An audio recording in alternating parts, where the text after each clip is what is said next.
What's up les catchadis, c'est Jimbo et on est parti pour le Jimbo No Stick d'Elimination Chamber 2025 qui se tiendra à Toronto au Canada, terre mythique de cette équipe légendaire et MFEIPS de Toronto qui n'ont pas remporté la Stanley Cup depuis 1967.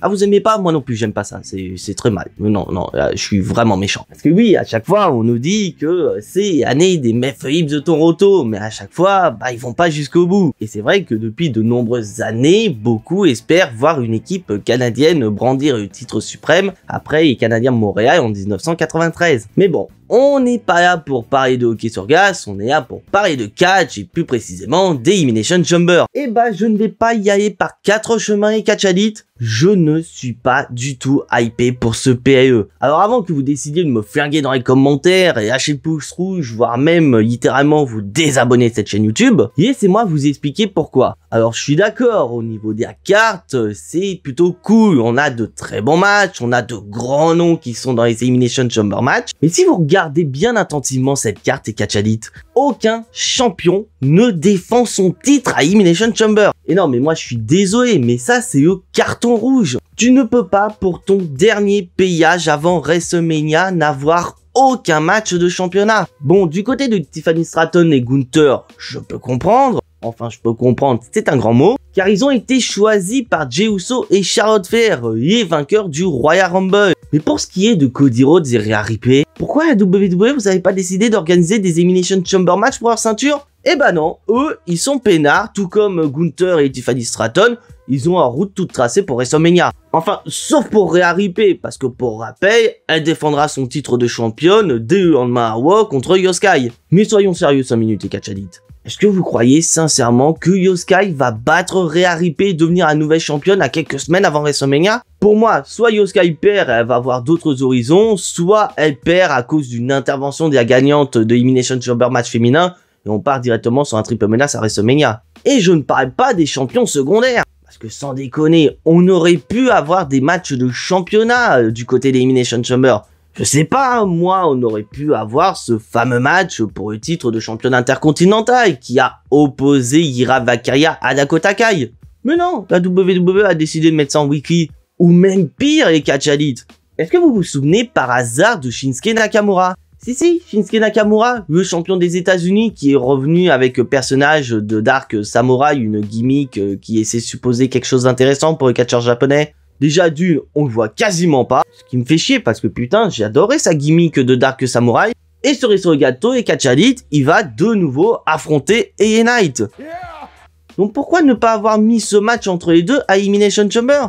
Eh non, verdict, on se retrouve avec 4 matchs et un segment. Et comme je dis, aucun match de championnat pour le dernier payage avant WrestleMania. Et pour moi, c'est une énorme faute de la part de la WWE.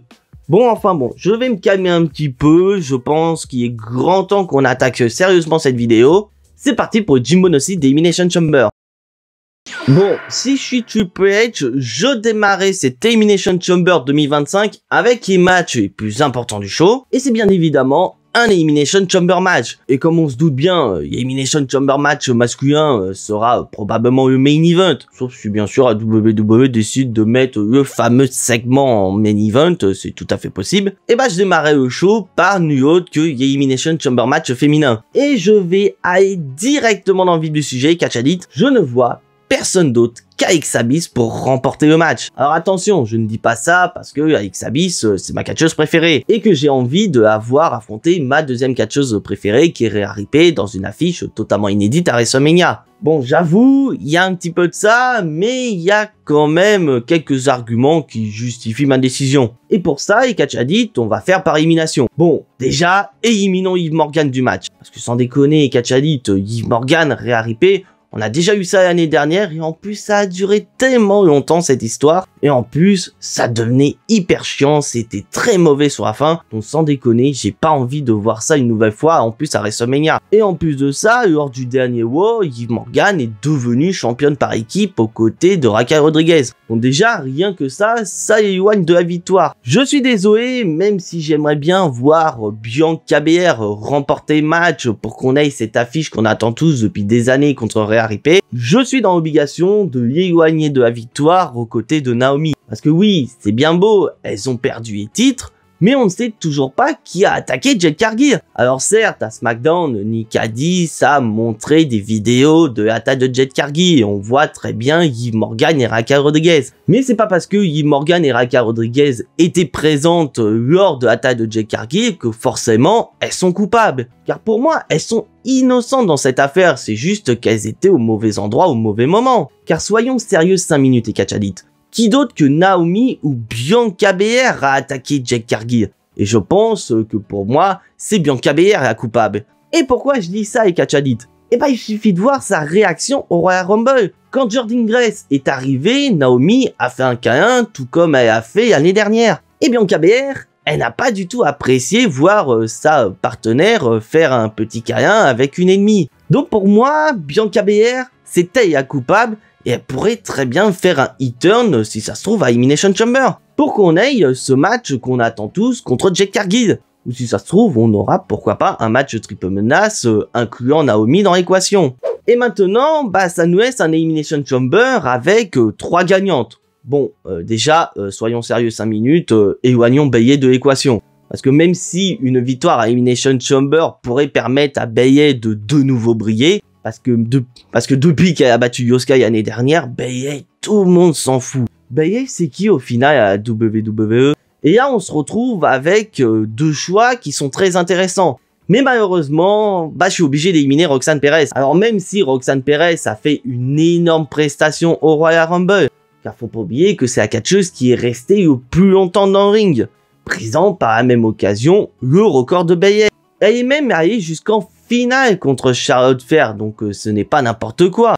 Mais malheureusement, bah faut pas oublier que Roxanne Perez, officiellement, c'est pas une catcheuse du roster principal. Et je pense que la WWE va utiliser l'Elimination Chamber pour Roxanne Perez de la même manière qu'elle a utilisé pour Tiffany Stratton l'année dernière, à savoir présenter Roxanne Perez au public et montrer que c'est une catcheuse talentueuse. En soi, si j'utilise le même scénario pour Roxanne Perez, c'est bien pour elle. Car rappelez-vous, l'année dernière, Tiffany Stratton a démarré en rookie et elle a démarré 1 an plus tard en tant que championne. Donc en soi, c'est pas dérangeant du tout qu'on ait ce même scénario pour Roxanne Perez.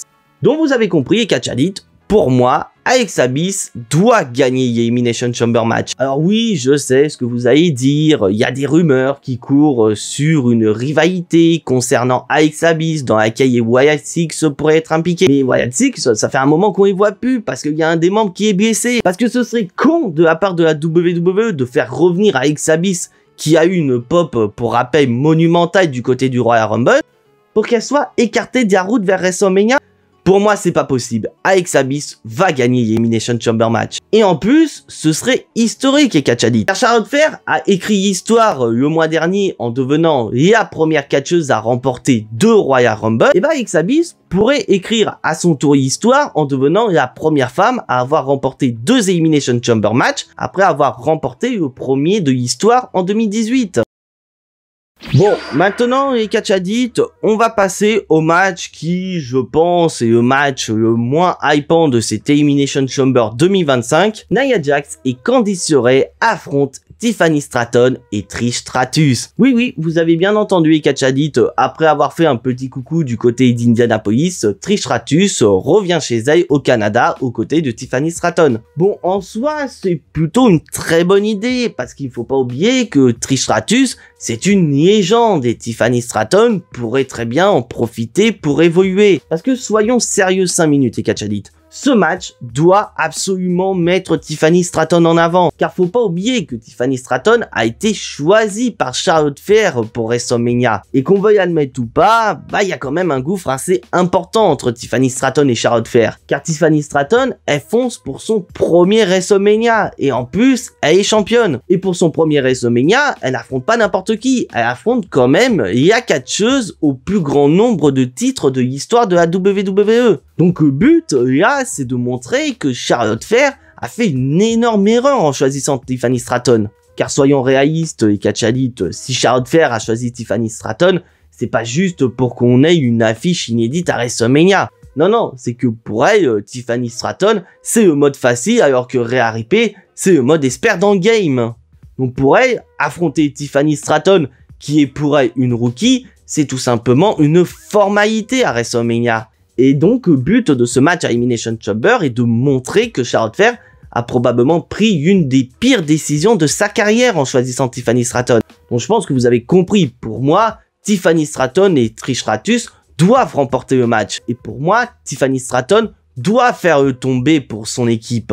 Après, ce serait peut-être pas surprenant qu'on ait Charlotte Flair qui fasse une petite intervention durant le combat, voire même qu'elle fasse un petit coucou après la victoire de Tiffany Stratton et Trish Stratus, afin de rappeler à Tiffany Stratton que c'est désormais fait, elles vont s'affronter à WrestleMania.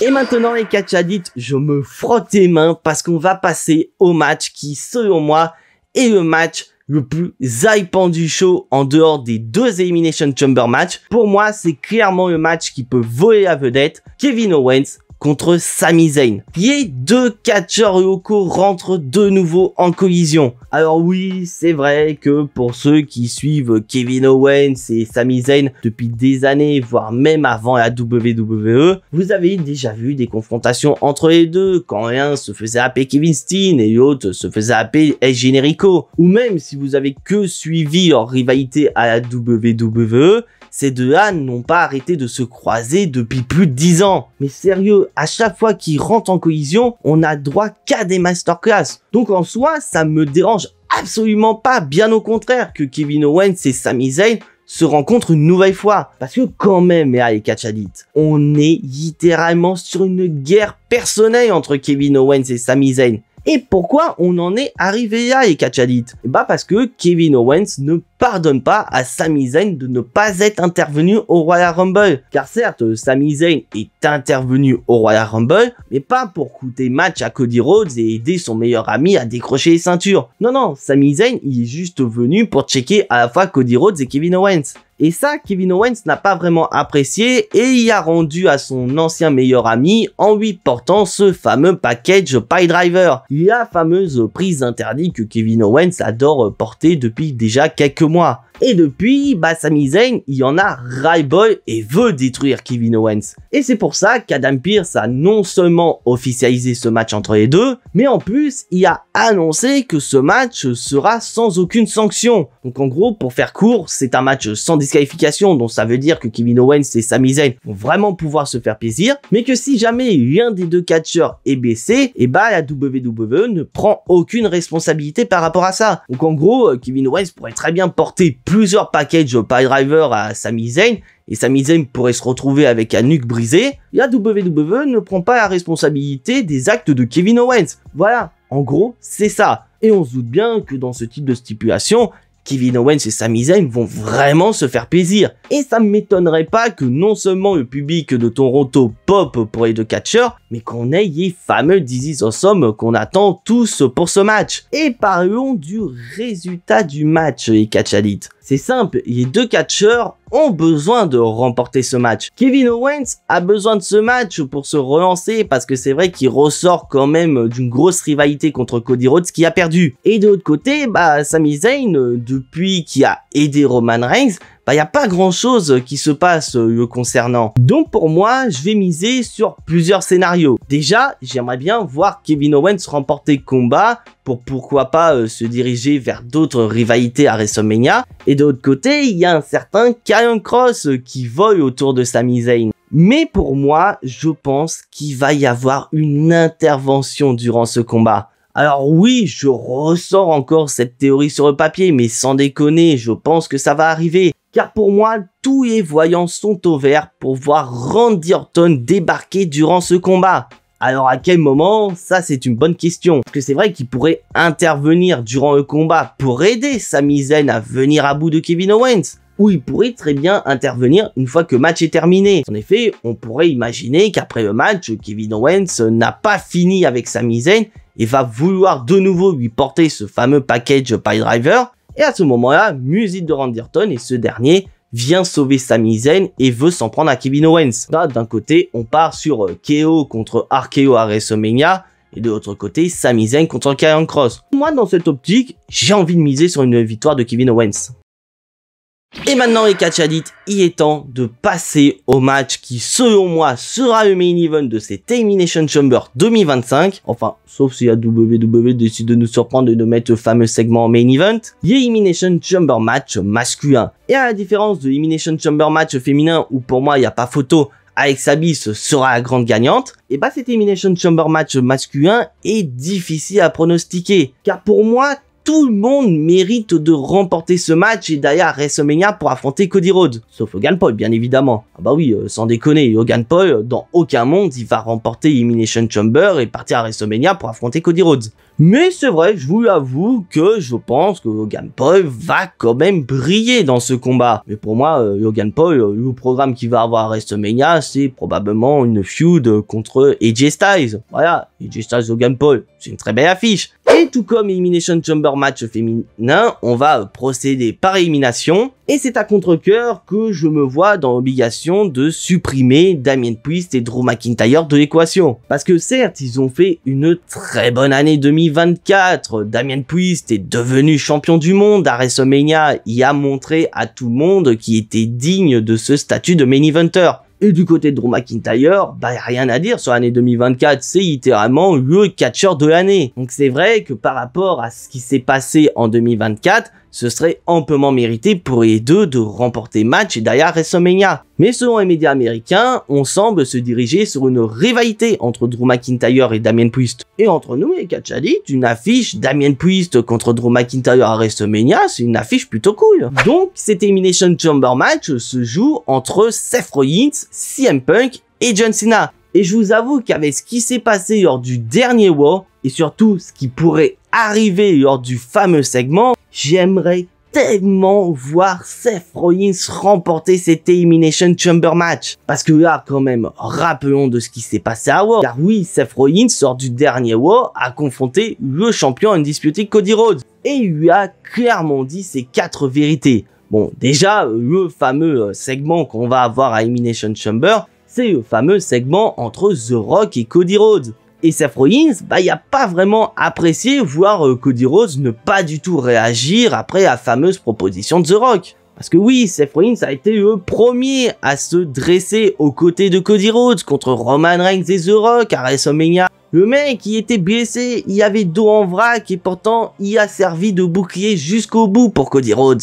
Et à voir ce même Cody Rhodes sympathiser avec le diable qu'est The Rock, c'est inadmissible pour les visionnaires. Et sans déconner, ce serait une affiche totalement dingue que d'un côté, Cody Rhodes accepte la proposition de The Rock et tourne heel par la même occasion, et que de l'autre côté, Seth Rollins remporte le Chamber match et devient son challenger, et pète par la même occasion un câble en voyant celui qui a aidé rejoindre le diable. Ce serait juste une affiche de ouf pour WrestleMania. Mais malheureusement, c'est pas une affiche qu'on va voir selon moi, car tout laisse à croire que Seth Rollins va rentrer en rivalité contre Roman Reigns. Donc pour moi, je serais pas énormément surpris que Roman Reigns débarque à Elimination Chamber pour coûter le match à Seth Rollins. Bon, après je vous avoue, Seth Rollins contre Roman Reigns, c'est une affiche que j'attends avec impatience pour WrestleMania. Donc maintenant, il reste plus que 2 catcheurs pour remporter ce Chamber match, CM Punk et John Cena. Et tout comme Seth Rollins, j'ai envie de voir CM Punk remporter cet Elimination Chamber match pour foncer à WrestleMania. Parce que depuis qu'il a battu Seth Rollins lors du premier Raw sur Netflix, le main event de WrestleMania, c'est clairement l'objectif de CM Punk. Et donc, il y a cette occasion en or en remportant l'Elimination Chamber match de cette année. Et en plus, c'est la première fois depuis 2012 que CM Punk rentre dans un Elimination Chamber. Et en plus, 2012, il avait gagné le match. Mais malheureusement, je pense qu'avec ce qui va arriver avec The Rock et Cody Rhodes,